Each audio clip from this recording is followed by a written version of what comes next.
பெருமாளின் அவதாரங்களில் இது 8வது அவதாரமாகும். கோகுலத்தில் விஷ்ணுவின் அம்சமாக வசுதேவருக்குப் பிறந்த பிள்ளை பலராமன். பெருமாள் வெண்ணிறத்தில் தோன்றிய அவதாரம் இது. ராமாவதாரத்தில் தம்பியாக இருந்த லட்சுமணனை தனக்கு அண்ணனாக விஷ்ணு ஏற்றதாகக் கூறுவர். அசுரர்களே அரசு பரிபாலனம் செய்தனர் என்றாலும் அவர்களை விட்டு ஆணவம் குறையவில்லை. அதனால் அவர்களுடைய பாரம் பூமி தேவியை வருந்திற்று. அவள் தன் குறையை பிரம்ம தேவனிடம் முறையிட்டாள். பிரம்மா பார்க்கடலுக்குப் போய் புருஷக்தம் என்ற மந்திரத்தால் தேவர்களுடன் கூடி பரந்தாமனை துதித்தார். அப்போது ஓர் அசரீரி வாக்கு அவர்களுக்கு கேட்டது. பிரம்மதேவனே, தேவர்களே, பூமியின் துயரத்தை நான் அறிகிறேன். தேவர்கள் யதுகுலத்தில் பிறக்கட்டும். தேவமாதரும் கோபியராக அங்கு ஜனனம் செய்யட்டும். நீங்கள் யதுகுலத்தில் பிறந்து என் வரவுக்காக காத்திருங்கள் என்று கட்டளை பிறந்தது. அதன்பின் தன் லோகத்திற்கு அவர்கள் போயினர். சூரசேனன் என்ற அசுரன் மதுரையை ஆண்டு வந்தான். மத்ரா என்றும் மதுரையை கூறுவார்கள். சூரசேனனுக்கு ஒரு தம்பி. அவன் பெயர் உக்கிரசேனன். அவன் மகன் கம்சன். ராஜகுமாரியாகிய தேவகிக்கும் வசுதேவர் என்பவருக்கும் திருமணம் நடந்தது. திருமணமானதும் தம்பதியர் திருமண மண்டபத்தில் இருந்து ஊர்வலமாக வீடு திரும்ப ரதத்தில் ஏறினார்கள். அந்த ரதத்தை ஓட்டுவதற்கு தேவகியின் சிற்றப்பா மகனும் அண்ணனுமாகிய கம்சன் குதிரைகளின் கடிவாளத்தை கையில் பிடித்தான். ஊர்வலம் சீரும் சிறப்புமாக மங்கள வாத்தியங்கள் முழங்க வந்து கொண்டிருந்தது. அப்போது கம்சனுக்கு ஓர் அசரீரி கேட்டது. மதியற்றவனே, கம்சா, கேள். உன் தங்கை தேவகிக்கு நீ ரதசாரதியாக இப்போது இருக்கிறாய். அந்த ராஜகுமாரியின் 8வது குழந்தை உன் உயிரை வாங்கப் போகிறது என்று அசரீரி சொல்லியது. அப்போதே கம்சன் தேவகியை கொன்றுவிட்டால் தன் மரணப் பிரச்சனையே இல்லாமல் போய்விடும் என்று வாளை உருவி அவளை கொல்லப் போனான். அப்போது தேவகியை மணந்த வசுதேவன் கம்சனிடம் நல்ல வார்த்தை சொல்லி, நீ என் மனைவியாகிய புதுமணப் பெண்ணை, மணக்கோலம் கலையாது இருக்கும் கன்னியை கொல்லும் பாவம் மிகவும் கொடியது. மேலும் அசரீரி, இவளுக்குப் பிறக்கும் குழந்தைகளால் தானே உனக்கு மரணம் வரும் எனச் சொல்லியது. நான் இவளுக்குப் பிறக்கும் குழந்தைகளை உன்னிடம் கொடுத்து விடுகிறேன். நீ அவற்றை உன் இஷ்டப்படி வதம் செய்வதானால் செய்து கொள என்று தன் மனைவிக்கு வந்த ஆபத்தை நீக்கிக் கொண்டார். சிசுக்கள் பிறந்தவுடன் இதை பற்றி முடிவு செய்து கொள்வோம் என்று வசுதேவர் தீர்மானித்து அப்படிச் சொன்னார். அதனால் சினம் தணிந்த கம்சன் தேவகியை விட்டுவிட்டான். ஒரு நாள் நாரதர் கம்சனை சந்தித்து, ஆயர்பாடியில் தேவர்கள் அவதரித்திருக்கிறார்கள். அவர்களுடைய தலைவன் நந்தனும் யாதவரும் உனக்கு பகைவர் என்று சொல்லி புவியின் பாரம் தீர பிரம்மாவால் செய்த ஏற்பாட்டையும் எடுத்துச் சொன்னார். உடனே கம்சன் தந்திரமாக வசுதேவரையும் தேவகியையும் சிறையிட்டான். அவர்களுடன் தன் தந்தை உக்கிரசேனனையும் சிறையில் அடைத்து ராஜ்யத்தையும் தான் ஏற்றுக்கொண்டாள். தன் அசுர நண்பர்களுடன் சேர்ந்து யதுகுலத்தாரை அழிப்பதிலேயே குறியாக இருந்தான். அதனால் யதுக்கள் பயந்து வேற பல நாடுகளில் போய் தங்கினார்கள். தேவகிக்குப் பிறந்த 6 குழந்தைகளையும் கொன்றான். 7வது சிசுவை தேவகி கருத்தரித்தாள். அந்தக் கருவில் ஆதிசேஷனே உருவானான். அச்சமயம் மகாவிஷ்ணு தனது யோக மாயை மூலம் ஓர் ஏற்பாடு செய்தார். அவர் தேவியை வரவழைத்து, தேவி, வசுதேவருக்கு ரோகிணி என்ற வேறு ஒரு மனைவி உண்டு. அவளை அவர் ஆயர்பாடியில் ரகசியமாக ஒளித்து வைத்திருக்கிறார். மதுராபுரியில் சிறையில் வாடும் தேவகியின் வயிற்றில் ஆதிசேஷன் கரு கொண்டிருக்கிறான். நீ அந்த குழந்தையை ரோகிணியின் கற்பத்திற்கு மாற்றிவிடு. அத்துடன் நீ நந்தகோபன் மனைவி யசோதையிடம் பெண்ணாக பிறக்க வேண்டும். நான் தேவகியின் வயிற்றில் திரவதாரம் செய்யப் போகிறேன். இதனால் சகல மனோபீஷ்டங்களையும் அளிப்பதற்குக் காரணமானவளாக ஈஸ்வரியாக காளி வைஷ்ணவி என்றும் பின்னர் மக்கள் உன்னை வழிபடுவார்கள் என்றார். பரந்தாமன் கட்டளைப்படி மாயாதேவி தேவகியின் கற்பத்திலிருந்து குழந்தையை ரோகிணி கற்பத்திற்கு மாற்றினாள். தேவகியின் கற்பம் அவள் சிறையில் வாடும் வேதனையிலும் கம்சன் தரும் தொல்லைகளாலும் சிதைந்து போயிற்று என அனைவரும் கம்சனை ஏசினார்கள். இச்சமயம் ரோகிணியின் மைந்தனாக ஆதிசேஷன் பிறந்தான். அவனுக்கு யதுகுல குருவாகிய கர்க்கர் மிகவும் இரகசியமாக பசுமடத்தில் சடங்குகளை செய்து ராமன் என்று பெயரிட்டார். ராமன் என்றால் சமிக்கச் செய்வான். தவிர இவன் நல்ல பலசாலியாக இருப்பான் என்பதால் இவனை பலராமன் என பெயரிட்டு அழைப்போம் என்றார் கர்க்கர். நரகாசுர வதத்தை கிருஷ்ணன் செய்த நாளைத்தான் நாம் தீபாவளியாக கொண்டாடுகிறோம் என்று ஒரு சிலர் சொல்வதுண்டு. அந்த நரகாசுரனுக்கு துவிவிதன் என்ற ஒரு வானர தலைவன் இருந்தான். அவனுக்கு மைந்தன் என்ற சகோதரன் உண்டு. கிருஷ்ணன் நரகாசுரனைக் கொன்றதைக் கண்டு வானரத் தலைவன் கடும் கோபம் கொண்டான். அவன்தான் எப்படியும் கிருஷ்ணனை கொன்றுவிடுவதாகச் சொல்லி பல அட்டகாசங்களைச் செய்தான். அந்த வைராக்கியத்தில் நேரே கோவர்த்தனகிரியை அடைந்தான். அங்கே தவம் செய்து கொண்டிருந்த மகரிஷிகளை அவன் அடித்தும் உதைத்தும் இம்சை செய்தான். அந்த நேரத்தில் ரைவத மலையில் பலராமன் கோபியர்களுடன் ஆனந்தமாக இருந்தான். அதை பார்த்த வானரத் தலைவன் பலராமன் மீது பாய்ந்தான். அவன் அணிந்திருந்த பட்டு பீதாம்பரத்தைப் பற்றி இழுத்துக் கிழித்தான். சுக்கல் சுக்கலாகக் கிழித்து தூர எறிந்தான். மரத்தை வேரோடு பிடுங்கி பலராமனுடன் இருந்த கோபியரை அடித்து விரட்டினான். இதை பார்த்ததும் பலராமனுக்கு கோபம் வந்தது. உடனே வானரனை கட்டிப்பிடித்தான்.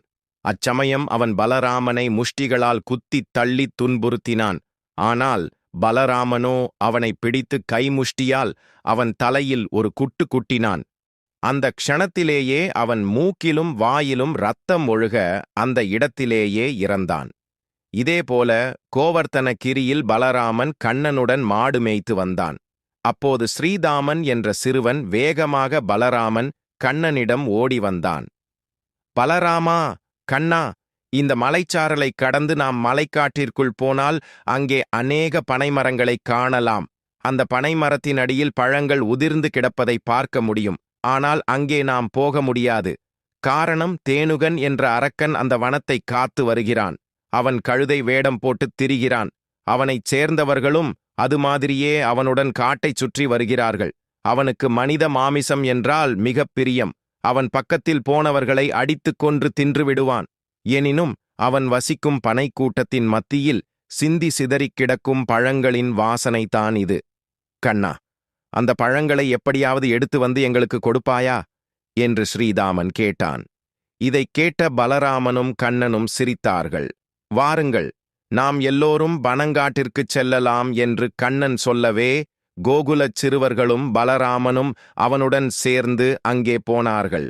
இவர்கள் பேசியதைக் கேட்ட தேனுகன் வேகமாக ஓடி வந்து பலராமனை தாக்க ஆரம்பித்தான். கழுதையாகிய அவன் தன் பின்னங்கால்களால் பலராமனை உதைத்தான். பலராமனோ கழுதையின் காலை பிடித்து இழுத்து அப்படியே உயரே தூக்கி சுழற்றினான். இப்படி பலமுறை சுற்றிச் சுழலவிட்டு அவன் சடலத்தை பனைமரத்தின் மீது வீசினான். அந்த மரம் அல்லாது அடுத்து இருந்த மரங்களும் அவனோடு பூமியில் சரிந்தன. இவ்வாறு பலராமனும் கிருஷ்ணனும் அரக்கர் கூட்டத்தை அழித்து ஒழித்தனர். ஒரு சமயம் பலராமனும் கண்ணனும் தட்டாமாலை சுற்றி விளையாடினார்கள். எல்லாரையும் ஆடச் செய்து கண்ணன் பாடுவான். எல்லாரும் வில்வப்பழம் பறித்து பந்தாடுவார்கள். இவ்வாறு அவர்கள் விளையாடிக் கொண்டிருக்கும் போது பிரலம்பன் என்ற ஓர் அரக்கன் கோகுலச் சிறுவனைப் போல் உருமாறி அவர்களுடன் விளையாட வந்தான். இவனுடைய சூழ்ச்சியை கண்ணன் தெரிந்தும் தெரியாதது போல நடந்து கொண்டான். கண்ணன் தன் சகாக்களை அழைத்துச் சொன்னான். நண்பர்களே, நாம் இப்போது 2 கட்சிகளாகப் பிரிவோம். ஒரு கட்சிக்கு பலராமன் தலைவன், மற்றொரு கட்சிக்கு நான் தலைவன். ஒரு பந்தயம் கட்டி விளையாடுவோம். யார் ஜெயிக்கிறார்களோ அவனை தோல்வி அடைந்தவன் தூக்கி சுமக்க வேண்டும் என்றான். எல்லாரும் ஆமோதித்து ஓர் ஆலமரத்தில் ஓடிப் பிடித்த விளையாடினர். ஓடி விளையாடிய ஓட்டப் பந்தயத்தில் பிரலம்பன் பலராமனிடம் தோற்றான். ஆகவே அவன் பலராமனை தூக்கி சுமந்து கொண்டு ஓடினான். அப்படி ஓடியவன் ஓர் எல்லைக்குள் வந்து அவனை இறக்கிவிட வேண்டியவன் பலராமனை கீழே இறக்காமல் ஓடிக்கொண்டே இருந்தான். ஆனால் ஓடோட பலராமன் பாரம் அரக்கனாகிய பிரலம்பனுக்கு அதிகரித்துக் கொண்டே போனது. அரக்கன் சுமை தாங்க மாட்டாமல் பலராமனை தொப் என்று கீழே போட்டான். தன் சுயரூபம் எடுத்து ஆகாயம் வரை உயர்ந்து நின்றான். உடனே பலராமன் எகிரி குதித்து விண்ணுயரம் நின்ற அரக்கன் தலையில் நச் என்று ஓங்கி ஒரு குத்துவிட்டான். அந்த இடத்திலேயே பிரலம்பன் மலையெனச் சாய்ந்தான்.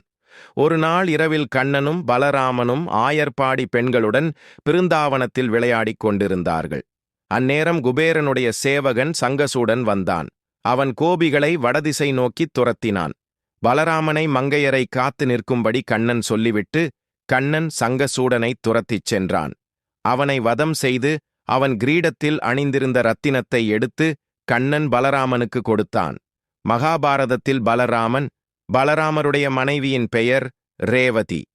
ரைவத நாட்டை ஆண்டு வந்த அரசன் ரைவதன் என்பவருடைய மகள் இவள்.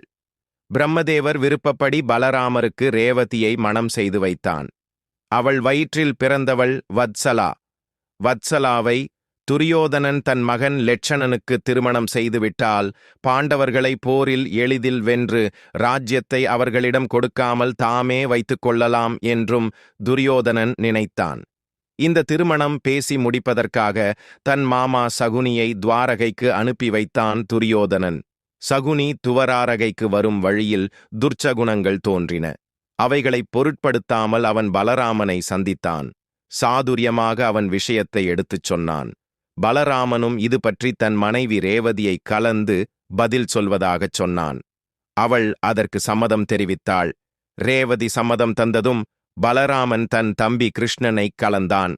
அத்துடன் வத்சலாவை லெட்சணன் திருமணம் செய்து கொள்வதில் தனக்கும் தன் மனைவி ரேவதிக்கும் மிக திருப்தி என்றும் பலராமன் கிருஷ்ணனிடம் சொன்னான். அப்போது கிருஷ்ணன், அண்ணா, தர்மத்தை பரிபாலிக்க சிம்மாசனமும் செங்கோலும் கொண்ட நாமே தர்மத்தை பரிபாலிக்காமல் கைவிட்டால் தர்மம் எப்படி தழைத்து ஓங்கும்? நான் ஒரு நிகழ்ச்சியை உன் ஞாபகத்திற்கு கொண்டு வர வேண்டியவனாக இருக்கிறேன். முன்பு ஒரு நாள் நம் தங்கை சுபத்ராதேவி தன் புதல்வன் அபிமன்யுவை அழைத்துக் கொண்டு வந்திருந்தாள். நாம் எல்லோரும் அன்று அந்தி சாய்கிற நேரத்தில் பூங்காவனத்தைச் சுற்றி வந்தோம்.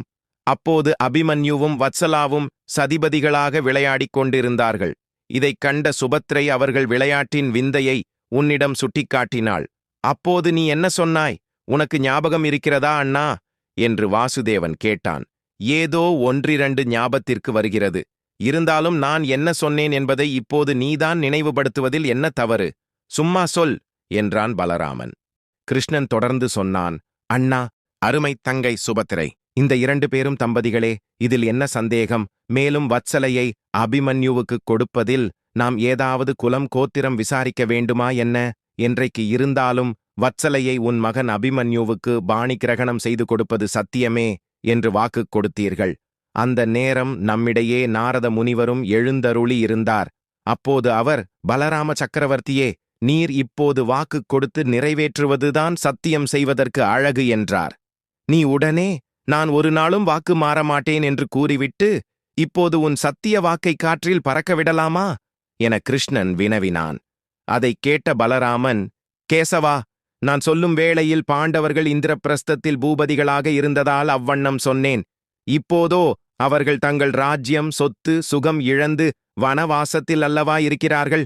நமது சகோதரி மகன் அபிமன்யுவோ நம் சிற்றப்பா விதுரர் போஜனையில் வளர்ந்து வருகிறான். இந்த நிலையில் நம் மகள் வத்சலையை அவனுக்கு கொடுக்க யார் சம்மதிப்பார்கள் என்றான். உடனே கிருஷ்ணன் சொன்னான், அண்ணா, இனி உங்கள் இஷ்டம்.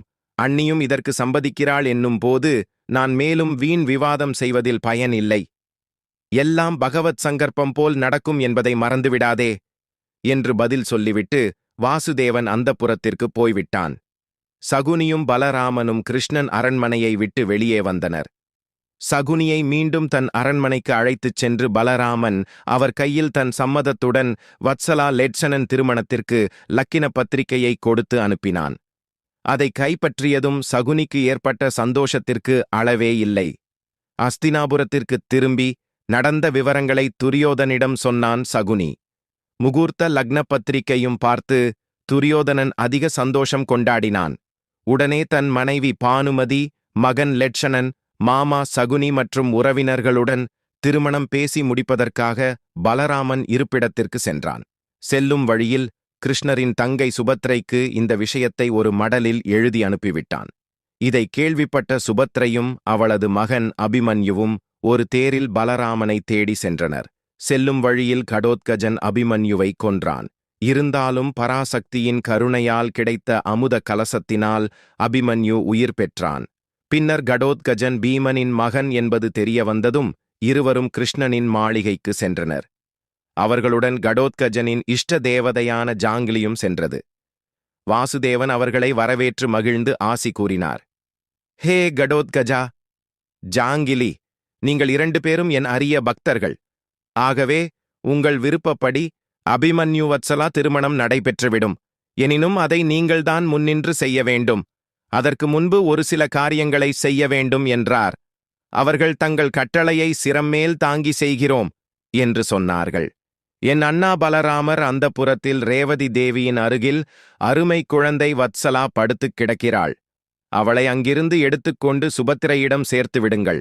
அண்ணா, அரண்மனையில் அமைத்திருக்கும் திருமணப் பந்தலை உங்களைச் சேர்ந்த அரக்கர்களைக் கொண்டு அலாக்காகத் தூக்கி ரைவத மலைச்சாரலுக்கு கொண்டு வந்து நிறுத்திவிடுங்கள்.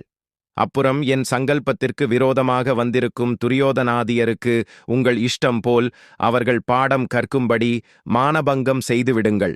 பின் தேவலோகத்திலிருந்து திருமண காரியங்களுக்கு புரோகிதம், வேள்வி, மேள தாளங்கள் உள்பட அங்கு வரும்படி செய்கிறேன். அந்த தேவர் குழாம் வந்ததும் எனக்கு தெரியப்படுத்துங்கள். நானும் ருக்மணி தேவியும் அங்கு வந்து யாகத்தை முடித்துக் கொடுக்கிறோம் என்றார். வாசுதேவர் கூறியபடி காரியங்களை நிறைவேற்றிவிட முனைந்தனர். துரியோதனன் அவன் பட்ட மகிஷி பானுமதி தங்கியிருக்கும் மாளிகைக்குச் சென்றார்கள். அங்கு உள்ள பானுமதியின் தாதியரைக் கண்டு அவர்களைப் போல மாற்றருக்கொண்டு நேரே பலராமர் ரேவதி அந்தப்புரத்திற்குள் நுழைந்தனர். அங்கு அவளை தட்டி எழுப்பினார்கள்.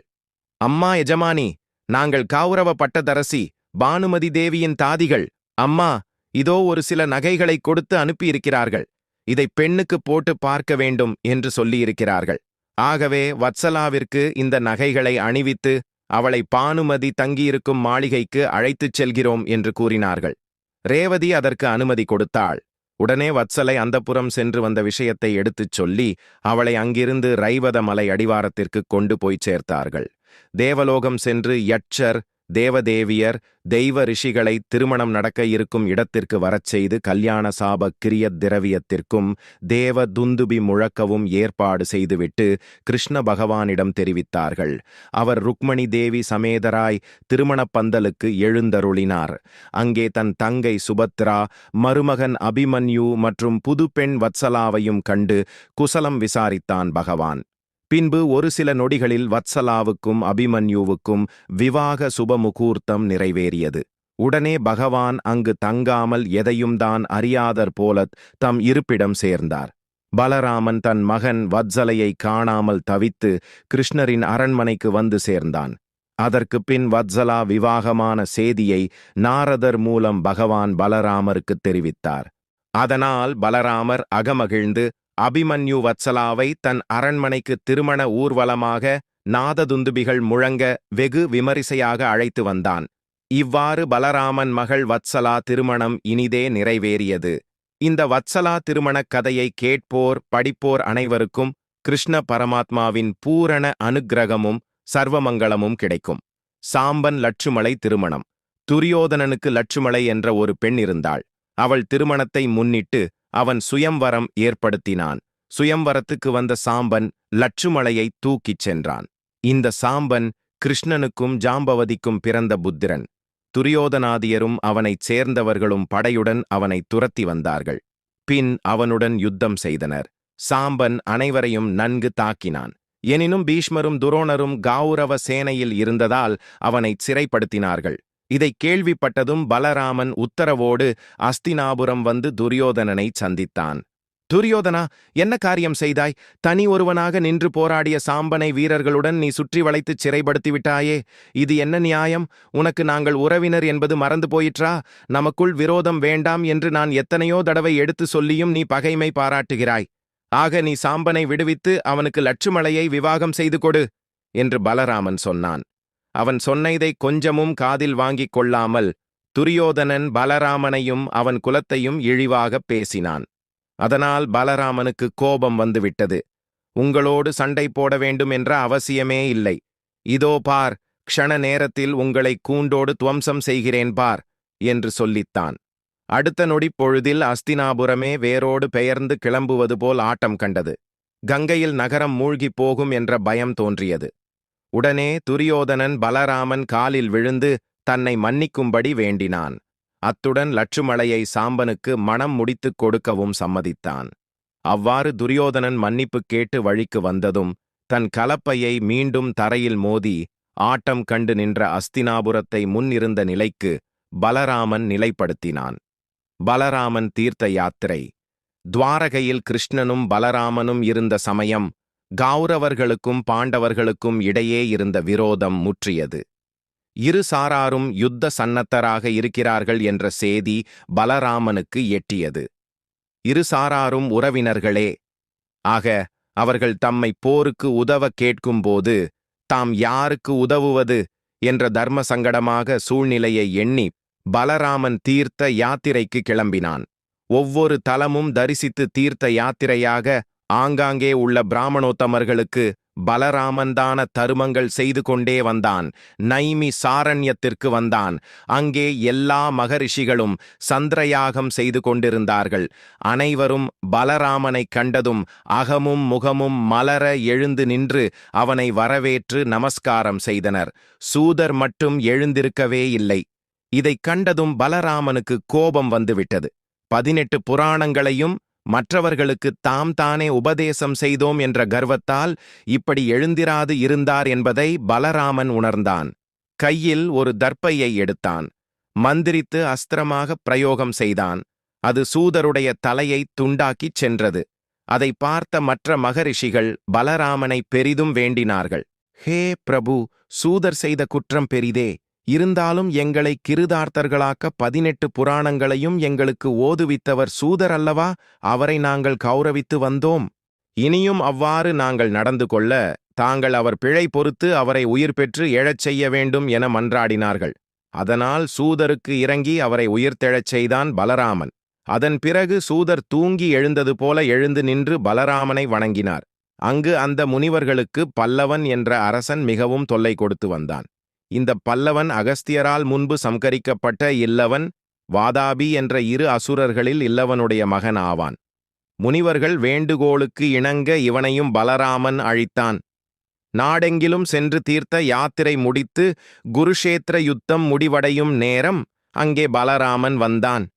பீமனுக்கும் துரியோதனனுக்கும் இடையே கடும்போர் நடந்து கொண்டிருந்தது.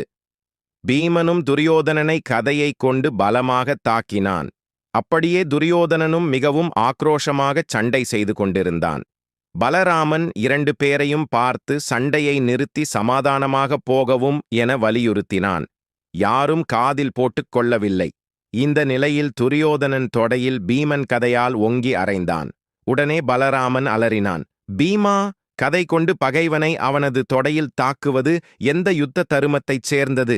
இந்த அநியாயத்தை என்னால் தாங்கிக் கொள்ள முடியாது என்று சொல்லி பீமனை தாக்க பலராமன் கலப்பையை கையில் எடுத்தான். இதோ பீமா, என்னை தாக்கு என்று கத்தினான் பலராமன். உடனே கண்ணன், அண்ணா, என்ன காரியம் செய்யத் துணிந்தீர்கள்? தயவு செய்து கலப்பையை கீழே போடுங்கள். நீங்கள் தீர்த்த யாத்திரை போகும் முன்பு இங்கு நடந்த நிகழ்ச்சிகளை நீங்கள் தெரிந்திருக்க முடியாது. துரியோதனன் ஆரம்பம் முதல் இன்று வரை தர்மத்திற்கு விரோதமாகவே நடந்து கொண்டிருக்கிறான். திராவுபதையை அரசவைக்கு நடுவே இழுத்து வரச் செய்து அவள் சேலையை அவிழ்த்து அவமானப்படுத்தினான். அது எந்த தர்ம நியாயத்தோடு சேர்ந்தது? நீங்கள் மட்டும் அந்த சபையில் அன்று இருந்திருந்தால் அப்போதே அவனை துவம்சம் செய்திருப்பீர்கள். அன்றைய தினம் தொடையிலே கை போட்டு துரியோதனன் பேசியதால் அவனை அதே தொடையில் அடித்து அது முறிய அவனை பீமன் மாளச் செய்வான் என்று திராவுபதை சாபம் கொடுத்தாள். அந்த சாபத்திற்கு ஏற்ப இந்த மரணத்தை துரியன் ஏற்றான். ஆகவே நீங்கள் இதில் தலையிட வேண்டாம் என்றான் கண்ணன். பலராமனும் கோபத்தை துறந்து நிலைமை புரிந்து சாந்தமானான். இந்த பதிவு பிடித்திருந்தால் லைக் செய்து நமது சேனலை சப்ஸ்கிரைப் செய்து கொள்ளுங்கள். நன்றி, வணக்கம்.